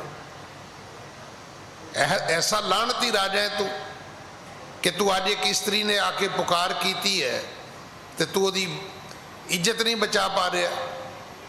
ਤੂੰ ਦੋ ਸ਼ਬਦ ਬੋਲਣ ਜੋਗਾ ਨਹੀਂ ਹੈ। ਘੱਟੋ ਘੱਟ ਲਾਹਨਤੀਆ ਇੰਨੀ ਗੱਲ ਤੇ ਕਹਿ ਦੇ ਵੀ ਕਰੀਚਕ ਤੂੰ ਗਲਤ ਹੈ। ਅੱਜ ਤੁਸੀਂ ਵੇਖੋ ਕਿ ਬੜੇ ਲੋਕ ਨੇ ਦੋ ਸ਼ਬਦ ਬੋਲਣ ਨੂੰ ਤਿਆਰ ਨਹੀਂ ਹੈ। ਘੱਟੋ ਘੱਟ ਦੋ ਸ਼ਬਦ ਤਾਂ ਬੋਲ ਕੇ ਕਹੋ ਨਾ ਕਿ ਤੂੰ ਗਲਤ ਹੈ ਭਾਈ। ਹਾਂਜੀ। ਬਾਮੇ ਅਗੇ ਦੁਸ਼ਟ ਮਤਵਾਰੋ, ਤ੍ਰਿਗ ਤੁਮੈ ਨਹਿ ਕਰਤ ਨਿਵਾਰੋ। ਐ ਟੇਢੇ ਰਾਜਾ, ਪਾਪੀ ਰਾਜਾ, ਦੁਸ਼ਟ ਰਾਜਾ, ਤ੍ਰਿਗ ਤੁਮੈ ਨ ਕਰਤ ਨਿਵਾਰੋ। ਤੈਨੂੰ ਤਰਕਾਰ ਹੈ, ਤੇਰੇ ਰਾਜ ਨੂੰ ਤਰਕਾਰ ਹੈ, ਤੇਰੇ ਇਨਸਾਫ ਨੂੰ ਵੀ ਤਰਕਾਰ ਹੈ ਕਿ ਅੱਜ ਤੂੰ ਮੇਰੀ ਇੱਜ਼ਤ ਨਹੀਂ ਬਚਾ ਪਾ ਰਿਹਾ। ਹਾਂਜੀ। ਸਭਾ ਬਿਖੈ ਬੈਸੇ ਤ੍ਰਿਗ ਤਿਨ ਕੋ, ਦੇਖੋ ਛੀਨ ਭਇਓ ਬਲ ਜਿਨ ਕੋ। ਨਾਲ ਹੀ ਕਹਿਣ ਲੱਗੀ ਵੀ ਜਿਹੜੇ ਤੇਰੇ ਦਰਬਾਰ ਵਿੱਚ ਬੈਠੇ ਨੇ ਇਹਨਾਂ ਨੂੰ ਵੀ ਲਾਹਨਤ ਹੈ। ਹੁਣ ਉਹਨਾਂ ਵਿੱਚੋਂ 5 ਪਾਂਡਵ ਵੀ ਸੀਗੇ ਵੀ ਜੇ ਘੱਟੋ ਘੱਟ ਇਹ ਨਹੀਂ ਬੋਲਦਾ ਤੇ ਤੁਸੀਂ ਤਾਂ ਬੋਲੋ। ਉਹ ਵੀ ਨਹੀਂ ਸੀ ਬੋਲੇ। ਹਾਂਜੀ। ਬਹੁ ਕ ਬੋਲ ਬੋਲਤ ਵੀ ਬੇਹਬਲ, ਚੱਲਿਓ ਐਂਚਲੇ ਬਲ ਕਰ ਨਿਜ ਥਲ। ਦ੍ਰੋਪਦੀ ਬੜਾ ਰੋਈ, ਬੜਾ ਵਰਲਾਪ ਕੀਤਾ, ਬੜੇ ਉਹਨੇ ਬੋਲ ਕਬੋਲ ਬੋਲੇ ਸਭਾ ਵਾਲਿਆਂ ਨੂੰ ਤੇ ਵਿਰਾਟ ਰਾਜੇ ਨੂੰ ਵੀ, ਪਰ ਕ੍ਰੀਚਕ ਜਿਹੜਾ ਸੀ ਉਹਦੀ ਬਾਹ ਖਿੱਚ ਕੇ ਲੈ ਗਿਆ ਦਰਬਾਰ ਦੇ ਵਿੱਚੋਂ। ਸਰਬ ਦਿਸ਼ਨ ਤੇ ਆਸ ਚੁਕਾਈ, ਛੁਟਨ ਹੇਤ ਨਿਜ ਕੀਨ ਉਪਾਈ। ਅਖੀਰ ਉਸਨੇ ਆਪ ਹੀ ਇੱਕ ਉਪਾਅ ਕੀਤਾ ਕਿ ਮੈਂ ਛੁੱਟ ਕਿਵੇਂ ਸਕਦੀ ਹਾਂ। ਫਿਰ ਉਹਨੇ ਕ੍ਰੀਚਕ ਨੂੰ ਆਪਣੇ ਵੱਲੋਂ ਕੁਝ ਕਹਿਣ ਦਾ ਯਤਨ ਕੀਤਾ। ਹਾਂਜੀ। ਅਰਧ ਪੰਥ ਪਹੁੰਚੇ ਜਬ ਆਈ, ਕ੍ਰੀਚਕ ਸੋਂ ਤਬ ਘਿਰਾ ਅਲਾਈ। ਉਹ ਲੈ ਕੇ ਜਾ ਰਿਹਾ ਸੀ, ਰਸਤੇ ਵਿੱਚ ਜਾ ਕੇ ਦ੍ਰੋਪਦੀ ਨੇ ਆਖਿਆ, ਹਾਂਜੀ, ਜਬ ਜਾਮਨ ਹੋਵੇ ਤਿਮਰੇ, ਮਿਲਹੁ ਤਬ ਤੁਮ ਆਏ। ਤਜਿਏ ਜਬ ਮੌਕੇ ਦਿਵਸ, ਨਿਜ ਸੰਕੇਤ ਬਤਾਏ। ਦ੍ਰੋਪਦੀ ਕਹਿਣ ਲੱਗੀ, ਜੀ ਤੁਹਾਨੂੰ ਲੱਜਾ ਆਉਣੀ ਚਾਹੀਦੀ ਹੈ ਕਿ ਤੁਸੀਂ ਮੈਨੂੰ ਇਸ ਤਰ੍ਹਾਂ ਬੇਪੱਤ ਕਰਨ ਵਾਸਤੇ ਲੈ ਕੇ ਜਾ ਰਹੇ ਹੋ, ਔਰ ਉਹ ਵੀ ਦਿਨ ਦਾ ਵਕਤ ਹੈ। ਤੁਸੀਂ ਮੈਨੂੰ ਛੱਡ ਦਿਓ। ਰਹੀ ਗੱਲ ਕਿ ਜਦੋਂ ਮੇਰੀ ਕੋਈ ਬਾਂਹ ਹੀ ਨਹੀਂ ਪਕੜ ਰਿਹਾ ਤੇ ਤੁਸੀਂ ਮੈਨੂੰ ਰਾਤ ਦਾ ਟਾਈਮ ਸਮਾਂ ਦੇ ਦਿਓ ਤੇ ਮੈਂ ਆਪ ਬੇਪੱਤ ਹੋਣ ਵਾਸਤੇ ਤੁਹਾਡੇ ਕੋਲ ਹਾਜ਼ਰ ਹੋ ਜਾਵਾਂਗੀ। ਹੁਣ ਇਹ ਉਹਦੀ ਇੱਕ ਜੁਗਤੀ ਸੀ ਕਿ ਇਸ ਵਕਤ ਮੈਂ ਕਿਵੇਂ ਆਪਣਾ ਬਚਾਅ ਕਰ ਸਕਦੀ ਹੋ, ਜੇ ਸਮਾਂ ਜਿਹੜਾ ਹੈ ਉਹ ਕਿਵੇਂ ਪਾਇਆ ਜਾ ਸਕਦਾ ਹੈ। ਹਾਂਜੀ। ਇਸ ਬਿਦ ਸੁਨ ਕ੍ਰੀਚਕ ਹਰ ਖਾਨਾ, ਬੇਗਸ ਬਤਨ ਤੇ ਬਚਨ ਬਖਾਨਾ। ਕ੍ਰੀਚਕ ਜਿਹੜਾ ਸੀ ਉਹ ਖੁਸ਼ ਹੋ ਗਿਆ। ਹਾਂਜੀ। ਨਿਸ਼ਾ ਹੋਤ ਸੁਨੀ ਚਟ ਸਾਰੂ, ਤਹਾਂ ਆਏ ਮਿਲ ਮੋਹੇ ਸੰਗਾਰੂ। ਉਹਨੇ ਇਸ ਨੂੰ ਚਟਸਾਰ, ਜਿੱਥੇ ਬੱਚੇ ਪੜ੍ਹਦੇ ਸੀ ਉਸ ਥਾਂ ਦਾ ਪਤਾ ਦਿੱਤਾ। ਕਹਿਣ ਲੱਗਾ, ਮੈਂ ਰਾਤ ਦੇ ਵਕਤ ਉੱਥੇ ਤੇਰੀ ਉਡੀਕ ਕਰਾਂਗਾ। ਹਾਂਜੀ।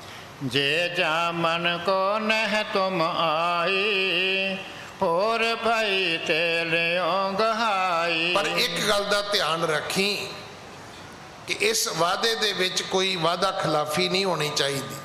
ਹਾਂਜੀ। ਛੁੱਟੀ ਸਿੰਘ ਤੇ ਮਿਰਗੀ ਜੈਸੇ, ਗਮਨਿਓ ਸਦਨ ਬਿਖੈ ਤਜ ਤੈਸੇ। ਇੱਥੋਂ ਜਦੋਂ ਦ੍ਰੋਪਦੀ ਦਾ ਛੁਟਕਾਰਾ ਹੁੰਦਾ, ਛੁੱਟ ਜਾਂਦੀ ਹੈ।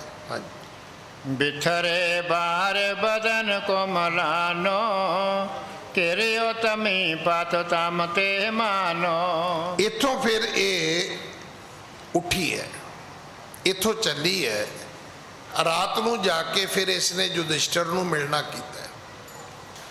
ਵਿਰਾਟ ਜਦੋਂ ਆਪਣੀ ਸਭਾ 'ਚੋਂ ਉੱਠਿਆ ਤੇ ਅੱਜ ਉਹ ਸ਼ਰਮਸਾਰ ਹੈ ਕਿ ਅੱਜ ਮੇਰੀ ਦਾਸੀ ਨੇ ਮੈਨੂੰ ਇੰਨੀਆਂ ਲਾਹਣਤਾਂ ਪਾਈਆਂ ਨੇ, ਅੱਜ ਮੇਰੇ ਦਰਬਾਰ ਵਿੱਚ ਅਧਰਮ ਹੋਇਆ, ਪਾਪ ਹੋਇਆ। ਵੇਖੋ, ਅਸੀਂ ਜਿਹੜੇ ਇਨਸਾਨ ਆ ਨਾ, ਇਹ ਜ਼ਰੂਰੀ ਨਹੀਂ ਹੈ ਕਿ ਕੋਈ ਸਜ਼ਾ ਦੇਵੇ ਸਾਨੂੰ। ਇਹ ਗੱਲ ਅਸੀਂ ਸੁਣਦੇ ਵੀ ਹਾਂ, ਪੜ੍ਹਦੇ ਵੀ ਹਾਂ, ਮਹਿਸੂਸ ਵੀ ਕਰਦੇ ਹਾਂ। ਸਾਡਾ ਵੀ ਅਚੇਤ ਅਚੇਤ ਦੋ ਮਨ ਹੁੰਦੇ ਨੇ। ਸਾਡੇ ਅੰਦਰ ਵੀ ਚੰਗੀ ਤੇ ਮਾੜੀ ਦੋ ਤਰ੍ਹਾਂ ਦੀ ਗਿਣਤੀ ਚੱਲਦੀ ਰਹਿੰਦੀ ਹੈ। ਬੜੇ ਸਾਰੇ ਕੰਮਾਂ ਲਈ ਜਿੰਨਾ ਮਨ ਲਾਹਣਤ ਪਾਉਂਦਾ ਹੈ, ਕਈ ਵਾਰੀ ਸਮਾਜ ਦੁਨੀਆ ਵੀ ਨਹੀਂ ਪਾ ਸਕਦੀ। ਕਈ ਵਾਰੀ ਆਪਣਾ ਮਨ ਹੀ ਇੰਨੀ ਤਰਕਾਰ ਪਾਉਂਦਾ ਹੈ, ਫਟਕਾਰ ਪਾਉਂਦਾ ਹੈ। ਇਹ ਹਾਲਤ ਵਿਰਾਟ ਦੀ ਵੀ ਹੋਈ ਹੈ, ਰਾਜੇ ਦੀ ਵੀ ਹੋਈ ਹੈ। ਹਾਂਜੀ। ਹੋਏ ਤਿਮਰ ਦ੍ਰੋਪਦੀ ਆਈ, ਰੋਏ ਭੀਮ ਕੇ ਘਰ ਲਪਟਾਈ। ਰਾਤ ਦਾ ਵਕਤ ਹੋ ਗਿਆ। ਹੁਣ ਇਹ ਜਿੱਥੇ 5 ਨੌਕਰ ਇਕੱਠੇ ਹੋ ਕੇ ਰਹਿੰਦੇ ਸੀ, ਹੈ ਤੇ 5 ਪਾਂਡਵ ਸੀ, ਤੇ 5 ਪਾਂਡਵ ਆਪਣਾ ਨਾਮ ਬਦਲ ਕੇ ਛੁਪ ਕੇ ਨੌਕਰੀ ਕਰਦੇ ਸੀ, ਪਰ ਰਹਿੰਦੇ ਇੱਕੋ ਜਗ੍ਹਾ ਤੇ ਸੀ। ਉੱਥੇ ਹੀ ਇਹਨਾਂ ਦੇ ਕੋਲ ਦ੍ਰੋਪਦੀ ਰਹਿੰਦੀ ਸੀ। ਹੁਣ ਜਦੋਂ ਇਹ ਸਾਰੇ ਰਾਤ ਨੂੰ 5 ਭਰਾ ਇਕੱਠੇ ਹੋਏ, ਦ੍ਰੋਪਦੀ ਆਈ ਔਰ ਆ ਕੇ ਉਸਨੇ ਭੀਮ ਦੇ ਗਲ ਲੱਗ ਕੇ ਰੋਣਾ ਕੀਤਾ। ਅੱਜ ਉਹ ਆ ਕੇ ਰੋਈ ਹੈ ਕਿ ਮੈਂ ਦੁਨੀਆ ਨੂੰ ਕਹਾਂ ਕਿ ਮੇਰੇ 5 ਗੰਧਰਵ ਨੇ ਤੇ ਅੱਜ ਤੁਸੀਂ ਮੇਰੇ ਨਾਲ ਇਸ ਤਰ੍ਹਾਂ ਵਿਹਾਰ ਕੀਤਾ ਕਿ ਤੁਸੀਂ ਉਸ ਵਿਅਕਤੀ ਨੂੰ ਰੋਕਿਆ ਤੱਕ ਨਹੀਂ ਤੁਸੀਂ। ਹਾਂਜੀ। ਤਾਰ ਬ੍ਰਿਖ ਜਿਉ ਲਤਾ ਸੋ ਲਾਗੀ, ਰੋਵਤ ਜਨ ਤੋਵਤ ਦੁਖ ਦਾਗੀ। ਇਹ ਬਹੁਤ ਰੋਈ ਹੈ, ਇਸ ਨੇ ਬੜਾ ਵਰਲਾਪ ਕੀਤਾ ਹੈ। ਹਾਂਜੀ, ਮੁਖ ਤੇ ਵਾਕ ਨ ਜਾਏ ਬਖਾਨਾ, ਗਦ ਗਦ ਗਿਰਾ ਪਰਮ ਡਰ ਮਾਨਾ। ਅਖੀਰ ਇਹਦੇ ਮੂੰਹ ਤੋਂ ਵਾਕ ਨਿਕਲਣੇ ਬੰਦ ਹੋ ਗਿਆ, ਰੋ ਰੋ ਕੇ ਪਾਗਲ ਹੋਈ ਹੈ। ਹਾਂਜੀ, ਧਰ ਧੀਰਜ ਪੁਨ ਬੈਨ ਉਚਾਰੇ, ਪਾਂਚੋ ਪਤ ਤੁਮ ਮੋਹ ਰਖਵਾਰੇ। ਬਹੁਤ ਸਮਾਂ ਰੋਣ ਤੋਂ ਬਾਅਦ ਅਖੀਰ ਥੋੜਾ ਜਿਹਾ ਧੀਰਜ ਕਰਕੇ ਕਹਿਣ ਲੱਗੀ, ਤੁਸੀਂ ਮੇਰੇ 5 ਪਤੀ, ਤੁਸੀਂ ਮੇਰੇ 5 ਪਾਂਡਵ, ਏਡੇ ਏਡੇ ਵੱਡੇ ਮਹਾਬਲੀ ਯੋਧੇ। ਹਾਂਜੀ, ਮਹਾਸੂਰ ਅਤ ਬਲੀ ਤਨੰਤਰ, ਤੁਮ ਹੋਵਤ ਥਰ ਟਾਰਤ ਬਲ ਕਰ। ਕਹਿਣ ਲੱਗੀ ਵੀ ਤੁਹਾਡੇ ਤੋਂ ਵੱਡਾ ਦੁਨੀਆ ਦੇ ਵਿੱਚ ਕੌਣ ਮਹਾਬਲੀ ਹੈ? ਨਾ ਤੁਹਾਡੇ ਵਰਗਾ ਕੋਈ ਧਨੁਸ਼ ਦਾ ਧਨੀ ਹੈ, ਨਾ ਕੋਈ ਗਦਾ ਦਾ ਧਨੀ ਹੈ, ਨਾ ਕੋਈ ਸ਼ਸਤਰਾਂ ਦਾ ਧਨੀ ਹੈ। 5 ਤੁਸੀਂ ਮਹਾਬਲੀ ਹੋ। ਹਾਂਜੀ, ਕਹਾ ਮਿਲਨ ਸੰਕੇਤ ਕੋ, ਜੋ ਨ ਜਾਉ ਤੇ ਪਾਸ। ਪਰ ਇੱਕ ਗੱਲ ਯਾਦ ਰੱਖਣਾ, ਮੈਂ ਸਮਾਂ ਲੈ ਕੇ ਵਾਪਸ ਆਈ ਹਾਂ, ਪਰ ਜੇ ਤੁਸੀਂ ਮੇਰਾ ਉਪਾਅ ਨਹੀਂ ਕਰੋਗੇ, ਤੁਸੀਂ ਮੇਰਾ ਬਚਾਓ ਨਹੀਂ ਕਰੋਗੇ। ਹਾਂਜੀ, ਭੋਰ ਭਈ ਲੈ ਜਾਵਈ, ਗਹਿ ਕਰ ਆਪਨ ਆਵਾਸ। ਫਿਰ ਉਹੀ ਪਾਪ ਜਿਹੜਾ ਉਹਨੇ ਮੇਰੇ ਨਾਲ ਰਾਤ ਨੂੰ ਕਮਾਉਣਾ ਹੈ, ਉਹ ਫਿਰ ਦਿਨ ਵੇਲੇ ਕਮਾਏਗਾ। ਇਸ ਕਰਕੇ ਤੁਹਾਨੂੰ ਕੁਝ ਕਰਨਾ ਚਾਹੀਦਾ ਹੈ। ਉਹਨੇ ਇਹਨਾਂ 5 ਪਾਂਡਵਾਂ ਨੂੰ ਝੰਜੋੜਿਆ, ਬੋਲਿਆ। ਹਾਂਜੀ, ਸ਼ੀਤਲ ਸਵਾਸ ਭਰੇ ਕਹਿ ਬੈਨ, ਬਿਲੋਚਨ ਤੇ ਜਲ ਨ ਠਹਿਰਾਈ। ਪਰ ਉਹਦੇ ਅੱਖਾਂ ਦੇ ਵਿੱਚੋਂ ਪਾਣੀ ਤ੍ਰਿਪ ਤ੍ਰਿਪ ਵਗਦਾ ਹੈ, ਰੋਣ ਰੁਕਦਾ ਨਹੀਂ ਹੈ, ਜਲ ਨਦੀ ਵਾਂਗ ਵਹਿੰਦਾ ਤੁਰਿਆ ਜਾ ਰਿਹਾ ਹੈ। ਹਾਂਜੀ, ਚਿੰਤ ਬੜੀ ਸਰਤਾ ਮਹਿ ਬੂੜ, ਉਪਾਵ ਕਰਾਰ ਕੋ ਨਹਿ ਪਾਈ। ਪਰ ਅਜੇ ਵੀ ਉਹਦੇ ਕੋਲ ਕੋਈ ਬਚਾਅ ਨਹੀਂ ਸੀ, ਉਪਾਅ ਨਹੀਂ ਸੀ। ਭੀਮ ਕਹਿਓ ਤਹ ਜਾਵੋ ਮੈਂ, ਔਰ ਧੀਰ ਦਈ ਸਭ ਪੀਰ ਮਿਟਾਈ। ਅਖੀਰ ਭੀਮ ਨੇ ਆਖਿਆ, ਮੈਂ ਜਾਵਾਂਗਾ, ਮੈਂ ਤੇਰੀ ਰੱਖਿਆ ਕਰਾਂਗਾ, ਮੈਂ ਪਤੀ ਹਾਂ, ਮੈਂ ਆਪਣਾ ਧਰਮ ਨਿਭਾਵਾਂਗਾ। ਜਾਹੇ ਸੰਕੇਤ ਕਰਾ ਤਿਸਨੇ, ਸਭ ਰੀਤ ਸੋ ਮੋਹੇ ਕੋ ਦੇਹੋ ਬਤਾਈ। ਉਸਨੇ ਦ੍ਰੋਪਦੀ ਤੋਂ ਪੁੱਛ ਲਿਆ ਕਿ ਕ੍ਰੀਚਕ ਨੇ ਤੈਨੂੰ ਕੀ ਬੋਲਿਆ, ਕਿਹੜਾ ਥਾਂ ਬੋਲਿਆ। ਹਾਂਜੀ, ਦ੍ਰੋਪਦੀ ਬੈਨ ਬਨੇ ਪਤ ਸੋ, ਚਟ ਸਾਲ ਵੇਖੈ ਮੋਹੇ ਤਾਹੇ ਬੁਲਾਈ। ਹੁਣ ਜਦੋਂ ਦ੍ਰੋਪਦੀ ਨੇ ਦੱਸਿਆ ਕਿ ਚਟਸਾਲ ਜਿੱਥੇ ਬੱਚੇ ਪੜ੍ਹਦੇ ਨੇ, ਉੱਥੇ ਮੈਨੂੰ ਉਸਨੇ ਅੱਧੀ ਰਾਤ ਬੁਲਾਇਆ। ਹਾਂਜੀ, ਤਾਂ ਸਮਝਾਏ ਬੜੀ ਬੇਦ ਸੋ, ਨਿਜ ਥਾਨ ਵਿਖੇ ਚੱਲ ਕੇ ਪੁਨ ਆਈ। ਇੱਥੇ ਫਿਰ ਭੀਮ ਜਿਹੜਾ ਸੀ ਉਹ ਆਪ ਗਿਆ, ਫਿਰ ਦ੍ਰੋਪਦੀ ਨਹੀਂ ਗਈ। ਉਹਨੇ ਫਿਰ ਆਪਣਾ ਧਰਮ ਨਿਭਾਇਆ। ਭੀਮ ਜਦੋਂ ਰਾਤ ਨੂੰ ਉੱਥੇ ਚਟਸਾਲ ਦੇ ਵਿੱਚ ਪਹੁੰਚਦਾ ਹੈ। ਹਾਂਜੀ, ਭੋਜਨ ਖਾਏ ਅਘਾਏ ਕੈ ਭੀਮ, ਚਲਾ ਚਿਤ ਮਾਰਨ ਕੇ ਤਹਿ ਤਾਈ। ਅੱਗੇ ਕ੍ਰੀਚਕ ਕੀ ਬਿਰਥਾ ਸੁਣੀਐ, ਦਿਨ ਬੀਤਤ ਨਾਹੇ ਰਹਿਓ ਅਕਲਾਈ। ਇਧਰ ਜਿਹੜਾ ਕ੍ਰੀਚਕ ਸੀ, ਹੁਣ ਉਹਨੂੰ ਲੱਗਿਆ ਵੀ ਹੁਣ ਤਾਂ ਮੈਨੂੰ ਕੋਈ ਰੋਕ ਹੀ ਨਹੀਂ ਸਕਦਾ, ਮੈਨੂੰ ਇਸ ਪਾਪ ਕਮਾਉਣ ਤੋਂ ਕੌਣ ਰੋਕ ਸਕਦਾ। ਕਿਉਂਕਿ ਵਿਰਾਟ ਨੂੰ ਵੀ ਉਹਨੇ ਵੇਖ ਲਿਆ ਵੀ ਉਹ ਤੇ ਆਪਣੇ ਸਿੰਘਾਸਣ ਤੇ ਬੈਠਾ ਨਹੀਂ ਬੋਲਿਆ, ਤੇ ਮੁੜ ਕੇ ਕੀ ਬੋਲੇਗਾ। ਪਰ ਸ਼ਾਇਦ ਉਹਨੂੰ ਇਹ ਨਹੀਂ ਸੀ ਪਤਾ ਕਿ ਪਾਪ ਦੀ ਭਾਵਨਾ ਤੋਂ ਵੱਡਾ ਜਿਹੜਾ ਹੈ ਉਹ ਉਸ ਪ੍ਰਮਾਤਮਾ ਦਾ ਬਲ ਹੈ। ਇਹ ਜਿਹੜੀਆਂ ਅਸੀਂ ਕਥਾ ਸੁਣਦੇ ਆ, ਇਹਦਾ ਕਿਉਂ ਗੁਰੂ ਸਾਹਿਬ ਨੇ ਗੁਰਬਾਣੀ ਵਿੱਚ ਜ਼ਿਕਰ ਕੀਤਾ ਹੈ? ਸਾਡਾ ਮਾਰਗ ਦਰਸ਼ਨ ਕਰਨ ਵਾਸਤੇ, ਔਰ ਇਹ ਦੱਸਣ ਵਾਸਤੇ। ਅੱਜ ਵੀ ਤੁਸੀਂ ਵੇਖੋ ਇਹ ਸਭ ਕੁਝ ਹੋ ਰਿਹਾ, ਇਹ ਸਾਰੀਆਂ ਘਟਨਾਵਾਂ ਤੁਹਾਨੂੰ ਘਟਦੀਆਂ ਨਜ਼ਰ ਆਉਣਗੀਆਂ। ਪਿੰਡਾਂ ਥਾਵਾਂ ਤੇ ਬੜੀਆਂ ਜਿਹੜੀਆਂ ਦੂਰ ਦਰਾਡੇ ਦੀਆਂ ਥਾਵਾਂ ਤੇ ਅੱਜ ਵੀ ਉੱਥੇ ਧੀਆਂ ਦੇ ਪ੍ਰਤੀ, ਬੱਚੀਆਂ ਦੇ ਪ੍ਰਤੀ, ਭੈਣਾਂ ਦੇ ਪ੍ਰਤੀ, ਬੀਬੀਆਂ ਦੇ ਪ੍ਰਤੀ, ਇਹ ਸਭ ਕੁਝ ਅਸੀਂ ਸੁਣਦੇ ਹਾਂ। ਕੋਈ ਨਾ ਕੋਈ ਰੋਜ਼ ਦ੍ਰੋਪਦੀ ਨਾਲ ਇਸ ਤਰ੍ਹਾਂ ਹੀ ਹੁੰਦਾ ਹੈ, ਕੋਈ ਨਾ ਕੋਈ ਰੋਜ਼ ਨਵਾਂ ਕ੍ਰੀਚਕ ਪੈਦਾ ਹੁੰਦਾ ਹੈ, ਰੋਜ਼ ਇਸ ਤਰ੍ਹਾਂ ਦੀਆਂ ਕਹਾਣੀਆਂ, ਇਸ ਤਰ੍ਹਾਂ ਦੇ ਕਿੱਸੇ ਆਪਾਂ ਰੋਜ਼ ਸੁਣਦੇ ਹਾਂ। ਇੱਥੋਂ ਤੱਕ ਕਿ ਗੁਰੂਆਂ ਪੀਰਾਂ ਦੀ ਧਰਤੀ ਪੰਜਾਬ ਜਿਹੜੀ ਹੈ ਉਹ ਵੀ ਅੱਜ ਮਹਿਫੂਜ਼ ਨਹੀਂ ਹੈ। ਕਿਤੇ ਬੱਚੀ ਦਾ ਪਿਤਾ ਮਾਰ ਦਿੱਤਾ ਜਾਂਦਾ ਹੈ। ਆਪ ਜੀ ਨੇ ਸੁਣਿਆ ਹੋਏਗਾ, ਥਾਣੇਦਾਰ ਸੀ ਪਿਤਾ, ਅੰਮ੍ਰਿਤਸਰ ਸਾਹਿਬ ਦੇ ਲਾਗੇ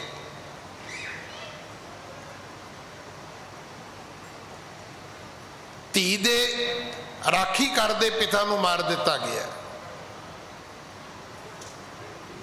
ਤੋ ਇਹ ਜਿਹੜਾ ਕ੍ਰੀਚਕ ਸੀ, ਇਹਨੇ ਉਸ ਪਾਪ ਦੀ ਭਾਵਨਾ ਵਿੱਚ ਸਾਰਾ ਦਿਨ ਬਤੀਤ ਕੀਤਾ। ਜਦੋਂ ਰਾਤ ਆਈ ਤੇ ਇਹਦੇ ਕੰਨਾਂ ਦੇ ਵਿੱਚ ਬਿੜਕ ਆਉਂਦੀ ਹੈ ਵੀ ਕੋਈ ਆਇਆ ਹੈ। ਇਹਨੇ ਸੋਚਿਆ ਵੀ ਦ੍ਰੋਪਦੀ ਆ ਗਈ ਹੈ। ਹਾਂਜੀ। भीम जब गयो पग खर का सुनत भयो, जाने सुख दानी अब मेरे टिग आई। अंधेरा सी, रात सी, ਇਹਨੇ ਸੋਚਿਆ ਵੀ ਦ੍ਰੋਪਦੀ ਹੋਏਗੀ। ਹਾਂਜੀ। हृदय हर खाए निज अंगन ममाए, अब करो काम केल मेल भई मन पाई है। ਇਹਦੇ ਮਨ ਵਿੱਚ ਇਹ ਸੀ ਕਿ ਮੈਨੂੰ ਹੁਣ ਕੋਈ ਪਾਪ ਕਰਨ ਤੋਂ ਰੋਕ ਨਹੀਂ ਸਕਦਾ। ਹਾਂਜੀ। गयो है समीप हाथ गहन चलायो हाथ, ताको गहली नो खेच रहो ना छुराई है। पर जदों भीम लागे गया, अंधेरा सी, ਇਹਨੇ ਸੋਚਿਆ ਵੀ ਦ੍ਰੋਪਦੀ ਹੈ। ਇਹਨੇ ਅੱਗੋਂ ਹੱਥ ਕਰਕੇ ਬਾਹ ਫੜੀ ਤੇ ਬਾਹ ਇਹਨੇ ਕਾਦੀ ਫੜਨੀ ਸੀ, ਬਾਹ ਫੜ ਲਈ ਭੀਮ ਨੇ। ਹੁਣ ਇਹ ਛਡਾਉਂਦਾ ਤੇ ਛੁੱਟੇ ਕੀ। ਇਹਨੇ ਤੇ ਇਹ ਸੋਚਿਆ ਨਾ ਵੀ ਦ੍ਰੋਪਦੀ ਇੱਕ ਔਰਤ ਹੈ, ਇੱਕ ਤਰੀਮਤ ਹੈ, ਕਮਜ਼ੋਰ ਹੈ। ਕਿਉਂਕਿ ਆਮ ਕਰਕੇ ਦੁਨੀਆ ਦੇ ਵਿੱਚ ਅਸੀਂ ਔਰਤ ਨੂੰ ਇੱਕ ਕਮਜ਼ੋਰ ਸਮਝਦੇ ਹਾਂ, ਪਰ ਇਹਨੂੰ ਨਹੀਂ ਸੀ ਪਤਾ ਵੀ ਸਾਹਮਣੇ ਤਾਂ ਭੀਮ ਹੈ। ਹੁਣ ਇਹ ਬਾਹ ਛਡਾਉਂਦਾ ਹੈ, ਬਾਹ ਛੁੱਟਦੀ ਨਹੀਂ ਹੈ। ਹਾਂਜੀ।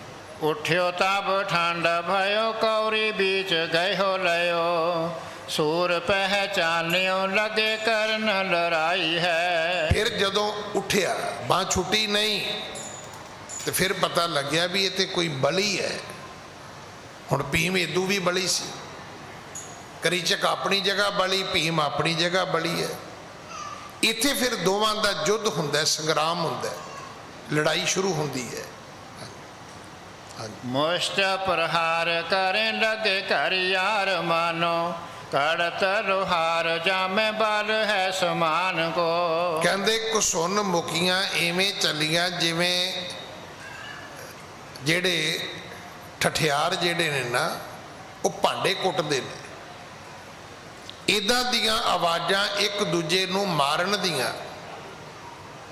मुष्ट प्रहार करें लगे करियार मानो, कड़त लोहार जामे बल है समान कह।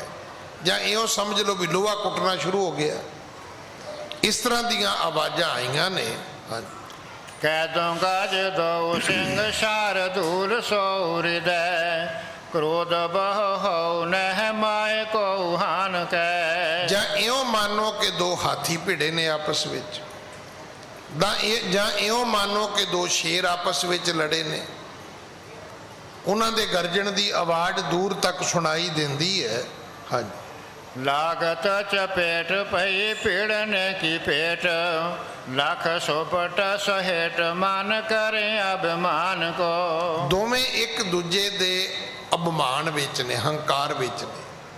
दोवां नूं अपनी शक्ति दा, अपनी ताकत दा बड़ा मान है। हाँ। लातन को मारे मुख बचन उचारे न है, दुरई लागत है मरो रत है पान को। इस तरह एक दूजे नूं हथ मार दे, घसुन मार दे, लत्तां बाहां मार दे। कवि जी कहते ने लातन को मारे मुख बचन उचारे न, मुंह तो नहीं बोलते। दुरई लरत है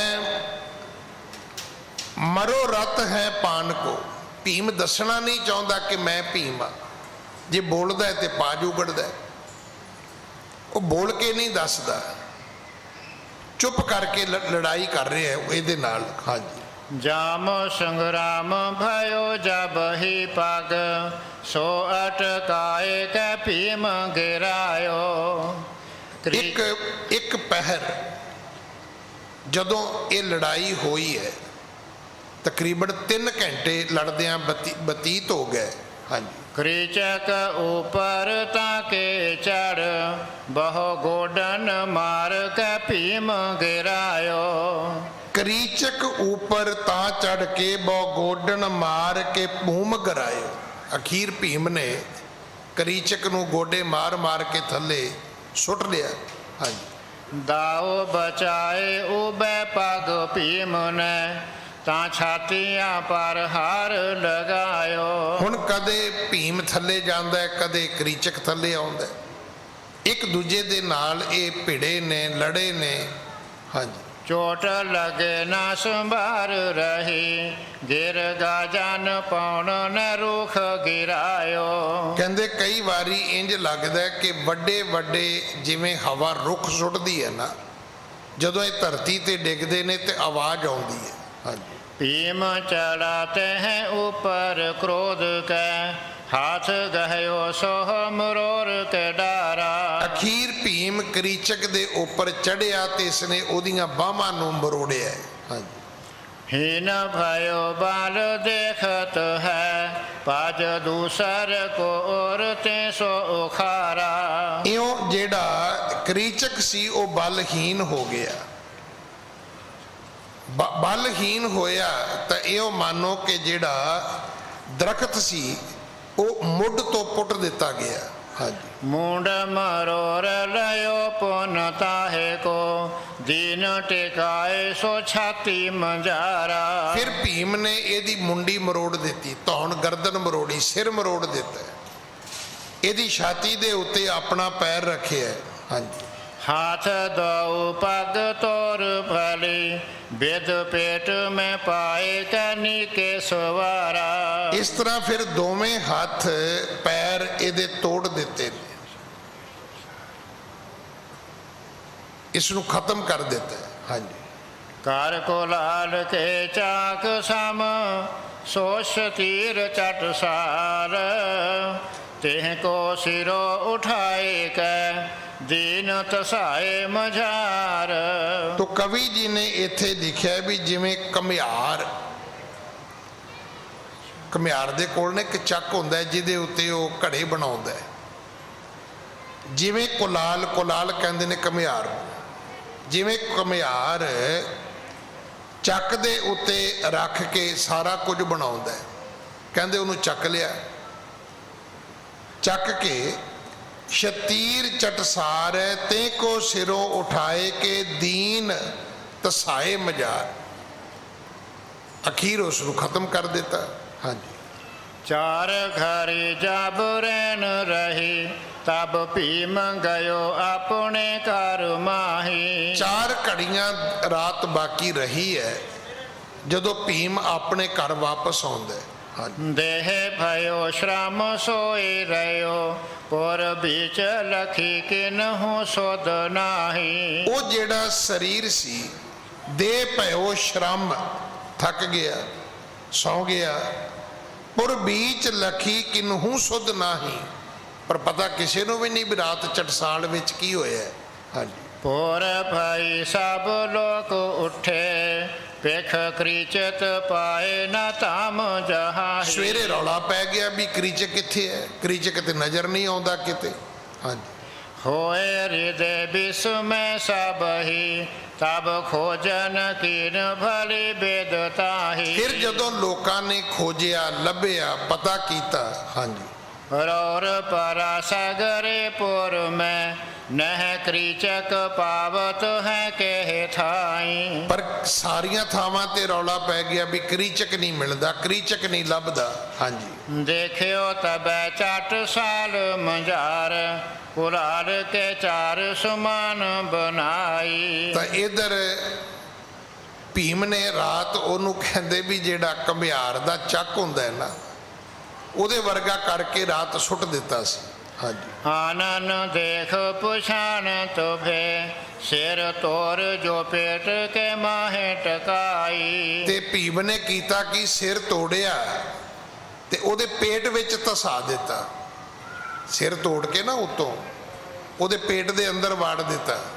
ਹਾਂਜੀ। ਹਾਥ ਨਾ ਪਾਵਤ ਹੈ ਬਿਸਮਾਦ ਭਏ ਸਭ ਜਾਣਿਓ ਨਾਹੀ। ਨਾ ਉਹਦੇ ਹੱਥ ਲੱਭੇ ਨਾ ਉਹਦੇ ਪੈਰ ਲੱਭੇ, ਸਭ ਹੈਰਾਨ ਵੀ ਇਹ ਹੋਇਆ ਕਿਵੇਂ, ਕਿਹਨੇ ਕੀਤਾ। ਇਸ ਦੇ ਨਾਲ ਹੀ ਅੱਜ ਸਮਾਂ ਸਮਾਪਤ ਹੈ। ਸਤਿਗੁਰ ਕਿਰਪਾ ਕਰਨ। ਅਗਲੀ ਕਥਾ ਆਪਾਂ ਕੱਲ ਗੁਰੂ ਕੀ ਗੋਦ ਵਿੱਚ ਬੈਠ ਕੇ ਸੁਣੀਏ। ਭੁੱਲਾਂ ਬਖਸ਼ੋ ਜੀ, ਫਤਿਹ ਬੁਲਾਓ। ਵਾਹਿਗੁਰੂ ਜੀ ਕਾ ਖਾਲਸਾ, ਵਾਹਿਗੁਰੂ ਜੀ ਕੀ ਫਤਿਹ।